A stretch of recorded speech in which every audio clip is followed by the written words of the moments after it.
Welcome to Pit Stop for Life Change. My name is John Steigerwald, and I'll be your host today.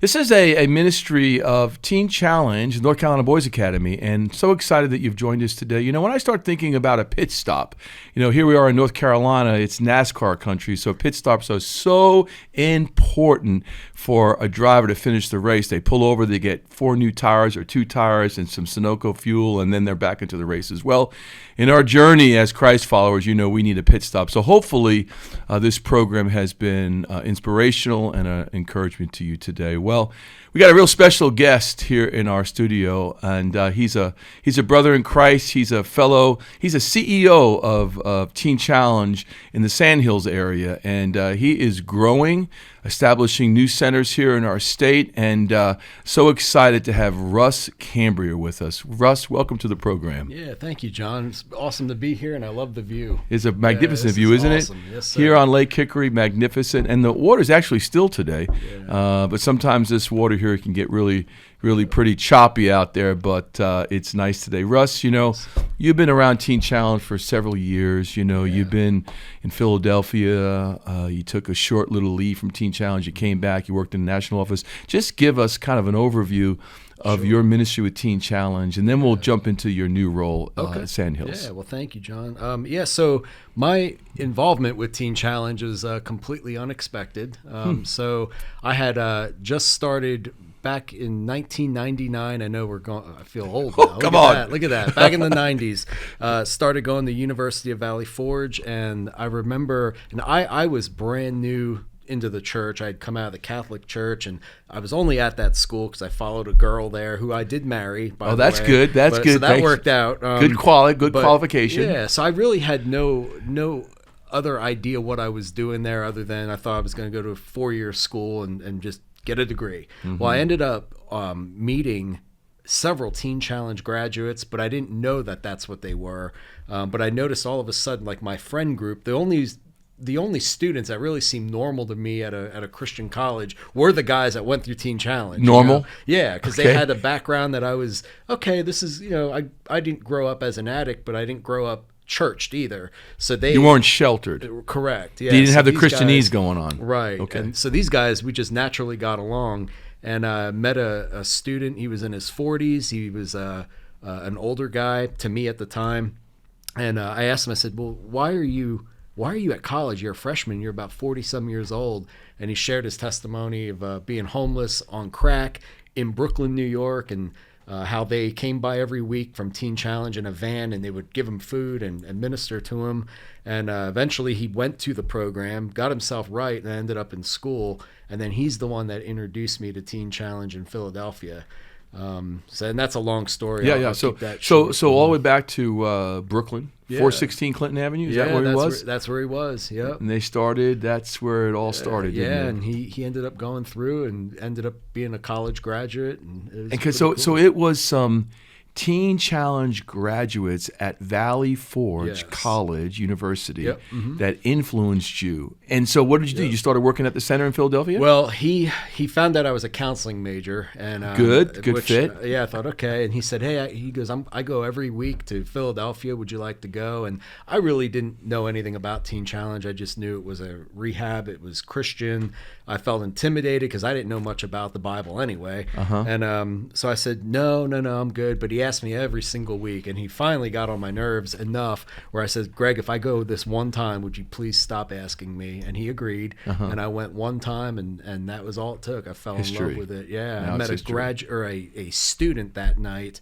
So I went in there kind of not really even knowing what my walk was. I was very new. And I remember going to that center, went downstairs. I had 2 hours to kill. They were working on their Teen Challenge curriculum, which I knew nothing about.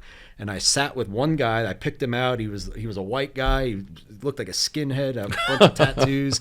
And I said, hey, can I spend a couple minutes with you? Because I have no idea what to do here. And he said, sure, sit down. And I'll never forget, he put his hands out on his desk, and I read his knuckles, and his knuckles were tattooed the words "pure hell" on his fingers. And I was like, well, here we go. This is going to be an interesting 2 hours.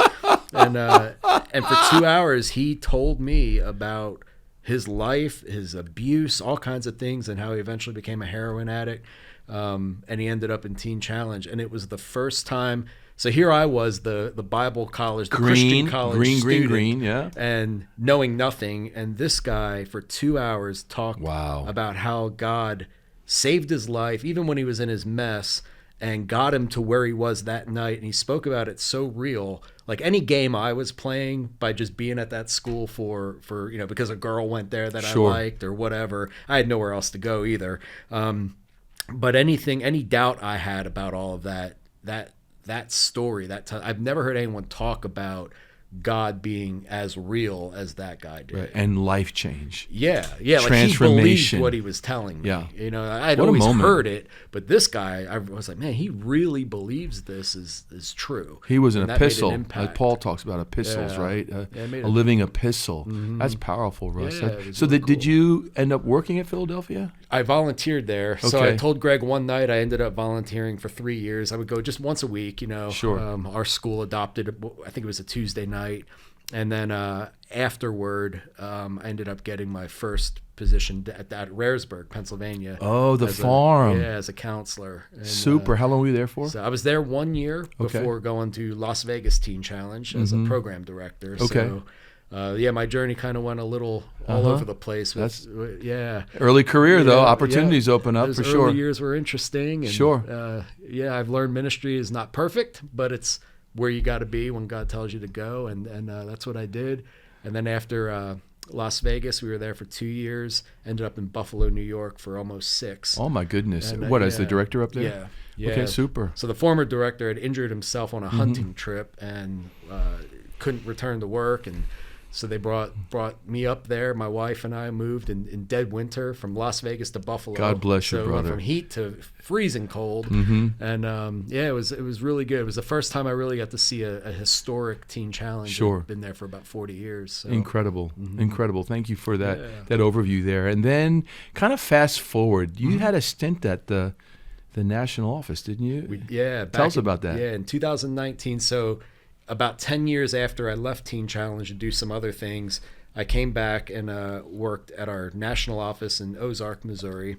And I was there a little over 2 years, and ended up, I went there as the COO, and then the need really, though, was for someone to be out in the field doing the accreditation and stuff that hadn't been done since about 2015. And this is 2019. So 4 years? Yeah. Wow. Yeah. So I had, being a former director, I went through that process multiple times. I knew about it. I enjoyed. I like processes and stuff like that. So Gary Blackard, the president, who's still there, allowed me to start doing that. I wasn't sure if that was temporary or if that was going to be something I did for a while. But I loved it. It was all about really relationship building with the field and going out there and hearing some of the struggles that I was very familiar with. And, Perfect fit for you. Yeah, and when you look at directors that do everything to try to make that ministry keep going, and sometimes you just got to have a good chat with someone and that knows where you've been and what you're going through. And you did ours here. I remember it was our first. I think it was because we opened up in 2014. And we had one with the previous. Was it Doug? Yeah, Doug. Yeah. Doug came, and then you came, and it was the first time we met. And then you just had one. And we just had one. Another gal came that replaced you because you've had the Lord called you here to North Carolina to be a CEO of the program here. Yeah. But I remember meeting you and walking around campus here. It was a delight to meet you, and little did I know that you'd be moving here to North Carolina. I didn't know that either. Right, coming here to be the CEO of Sandhills, and so I'm just delighted that the Lord brought you here. Tell us a little bit about that move and moving here to North Carolina, the programs that you inherited, the movement that's going forward, because you guys are innovative, man. You guys are starting women's programs. You started a military program, and I think I'm really excited about the military program because you introduced us to one of your key contacts over there at Fort Bragg, now Fort Liberty, because we have a student that became a Green Beret, and just really concerned about his spiritual growth, and one thing led to another, and now we've got this relationship scholarship because of your connections. Oh, But that's tell us awesome. about how you got here and what's Yeah, going on there. No, absolutely. So working at the national office, I had also done Sandhills accreditation visit, and Sal and Debbie DiBianca, who were there for about 35 years. Great people. Yeah, they started it. I originally, for that counseling degree I told you about, I interned about 22, 23 years ago at Sandhills. Really? Yeah, it was this first summer. I never worked harder in my life. I got out of my You're car a teen challenge and when I you're was on working. duty for 3 straight months, like 24/7. I thought, welcome to Teen Challenge. So I We're remember changing that, aren't we? We're trying to change that. I remember asking for one Saturday off, and it was like, "Do you need the whole day?" And I was like, "Well, I would hope so." So no, it was great. It was a wonderful. It really threw me in there, and I loved it. So here I'm still serving in Teen Challenge. But at the national office, I love that job. That job for me was a really good fit.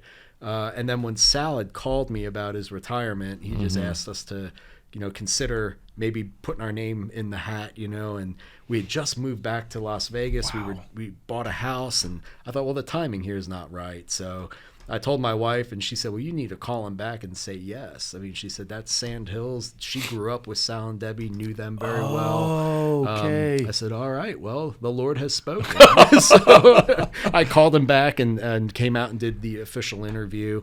And what I found was very successful history that Sandhills had.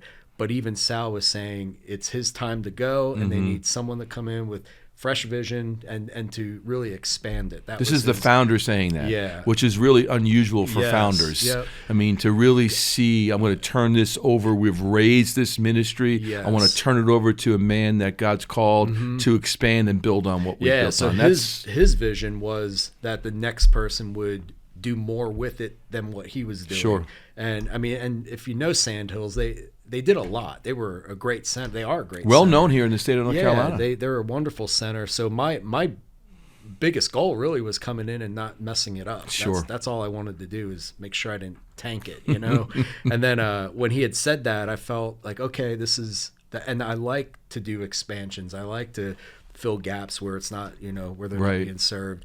Then the national office at the time was doing the Harvest 2025 initiative, which is a whole bunch of things they wanted to get accomplished before 2025. And one of them was a military center. And our campus is 30 minutes from Fort Liberty, which is Fort Bragg. Yeah, up perfect. until recently. Yeah. And so we just kind of threw that out there. We inherited a property in Bladen County down south of Fayetteville, and from another teen challenge that closed. We turned it into a men's induction, and then that became the 28 acres we have down there is now our veterans center. So Military Specialization Program. And so it's a 16-week program. It's a little bit different than the traditional Teen Challenge. They do Teen Challenge curriculum, but they also do Warrior's Journey and different things like that deal with mental health and PTSD. Sure. And which is real needed, right? The PTSD thing. These guys, I mean, some of them are special forces guys, and they've been in situations where the trauma takes place. And I think that's a real advantage or positive movement for Teen Challenge to recognize that for people, that the reason why they have addictions, because to me trauma is just unprocessed pain. And so you've opened this Military Specialization Program, 16 weeks. So it started in January. We just had our first graduate in March. Nice. And then I think another 1 or 2 are ready to graduate this month. Nice. So it's happening. It took a while to get off the ground, because most of it, our staff that are there, they know the traditional Teen Challenge. So it was really hard for them to say, man, anything under a year is really, how do you do that? How do you get something in the 16 weeks that's going to be effective? But what we notice is we don't have to start from scratch with vets. They know the discipline. They know how to make their bed. Tell us about that, because we had this conversation a few weeks ago, because I was asking you, how's it going? And you began to talk about how these guys really, they keep things clean. Tell us about that. It's the cleanest Teen Challenge I've ever seen. It really is. I went down. Military guys. Yeah, I went in, and usually when I visit the campuses, I'll just sneak a peek of the dorms and stuff, and then I'll make my notes.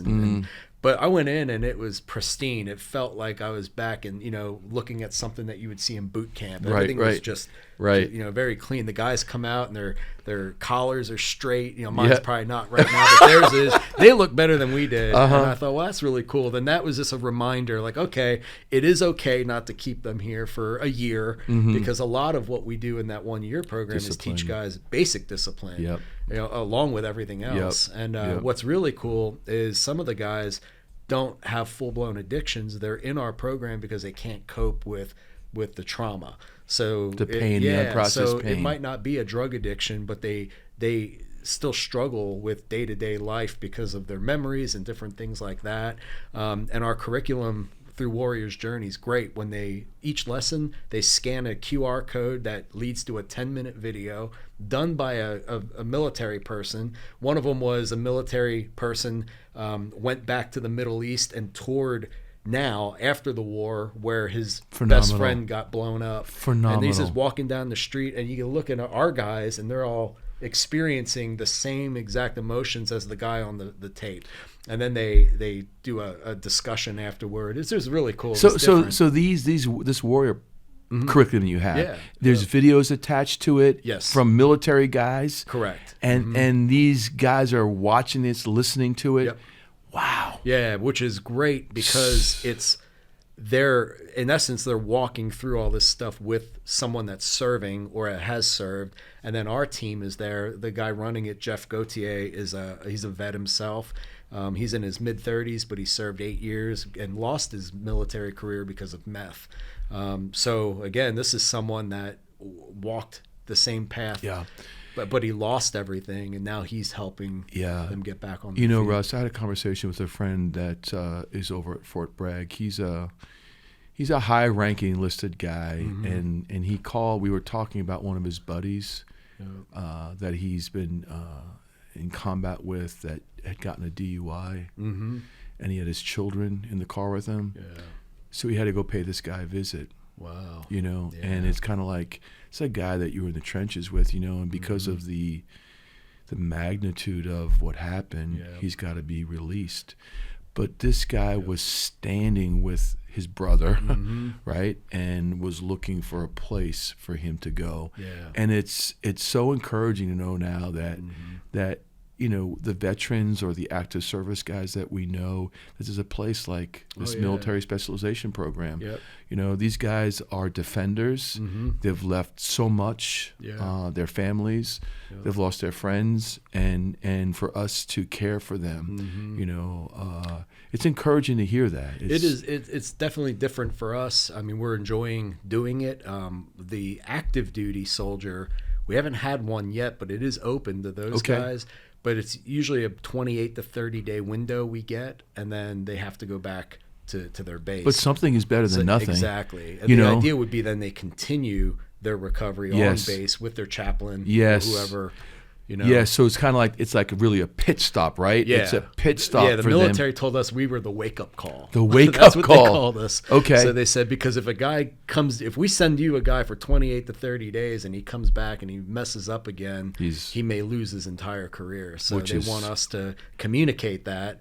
We haven't had the opportunity yet, but hopefully soon they'll start using us. We're right in their backyard. So. Yeah, I say to myself, if I don't have a full hour to exercise, I'm going to exercise 20 minutes because 20 minutes is better than 60 minutes, right? And so I think the innovation of saying, okay, this is the need out there. Let's try to align something with the resources that we have to provide hope for someone. Right, and then if they want to go back later, they can go back. But at least they have new resources. I mean, nothing's preventing them from contacting you when they're back in. Absolutely. Right. I mean, they have resources there. That's right. Yeah, and even the vets will soon become interns, and they'll be serving. So in time, it'll be a military community. Great vision. Challenge. Great vision. Awesome vision. Cool. So, and it just started in January. We opened it. Okay. And if someone's listening to us and have a loved one that actually is a veteran. I mean, how would they get in touch with you guys? The best way is our website. Okay. It's sandhillstc.org.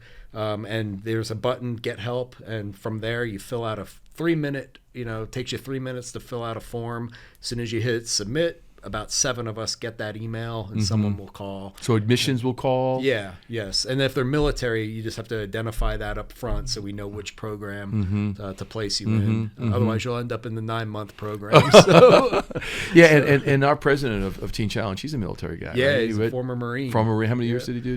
That I don't know, but he's definitely proud of it. And he's passionate about it. He is, yes, he's sir. passionate. We only have a few minutes left here, but tell us more about your new women's program that's opening. Yeah, so we're hopefully May 13th we go before our planning commission, and we have a little hearing set up, and been working on this for about a year. So there's a church down in Sanford that we're partnering with. We're going to purchase their building, but allow them to still use it for church on Sundays. And they had closed it's a 6-acre property. They had a large daycare. So we're going to renovate that part of the church for women. We hired Jennifer Toro, who... Tell us about her. Yes, Jennifer, she had a 15-year methamphetamine addiction, lost 2 of her kids to the state while she was in her mess, ended up going to Teen Challenge in Arizona for women and children, got her kids back. 3 months into the program, the state releases her children back to her, and they complete Teen Challenge with her. And then I think she served for several years as the director and recently left.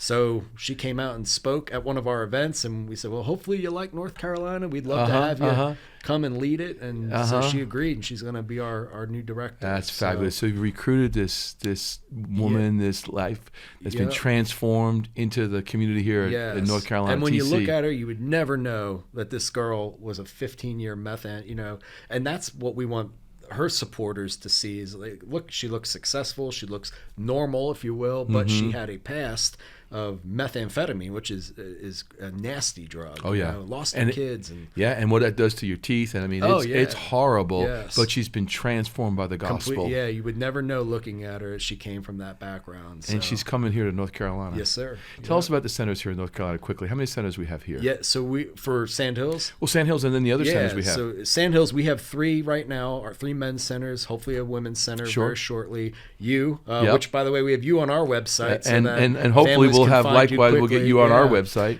So there's Greensboro, there's Teen Challenge of the Smokies out in Franklin, and we've got Hannah's Haven, beautiful, up in Hickory for women. Yes. And we've been talking to each other for the last year and a half, maybe, and praying with each other, just getting together, developing our unity, because we're better together, right? That's right. Yeah, every month that call is really encouraging. Yes, looking forward to it. Well, Russ, thanks for coming on the program. Yeah, thank you for having me, John. And we'll have to have you back again, awesome. And bring Steve with you, Pastor Steve, next time. Yeah, if you have comedy hour, he'll be a good. That'd be awesome. That's right. That's awesome. Yeah. Well, thanks again. Yeah, thank you, John. Well, thank you for joining us here today on Pit Stop for Life Change. John Steigerwald, the Executive Director here at the North Carolina Boys Academy, and it's all about life change.